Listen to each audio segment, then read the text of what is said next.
తెలంగాణ ప్రభుత్వం అమలు చేస్తున్న ఇందిరమ్మ ఇళ్ల పథకం అమలుకు ఎమ్మెల్సీ ఎన్నికల కోడ్తో ఆటంకం ఏర్పడింది. కోడ్ ముగిసిన తర్వాతే మళ్లీ కొత్తగా ఇందిరమ్మ ఇళ్లు మంజూరు కానున్నాయి.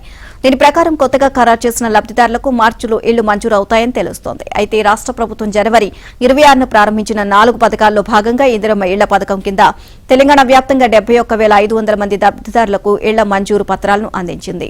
ఈ పత్రాలు అందుకున్న వారు ఇంటిని నిర్మించుకునేందుకు ఎలాంటి ఆటంకాలు లేవు.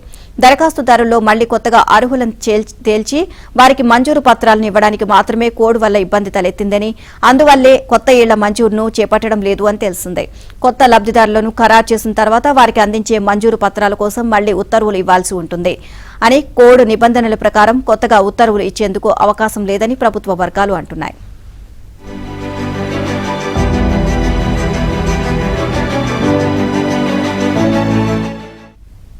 ఎన్నికల కోడ్ అమల్లోకి వచ్చినప్పుడు సాధారణంగా ప్రభుత్వ పథకాలను అమలు చేసేందుకు అవకాశం ఉండదని అధికార వర్గాలు అంటున్నాయి. ఏదైనా పథకాన్ని ఇప్పటికే అమలు చేసినట్లయితే దాని వివరాలు తెలుపుతూ అమలుకు అవకాశం ఇవ్వాలి అంటూ ఎన్నికల కమిషన్కు లేఖ రాయాల్సి ఉంటుంది.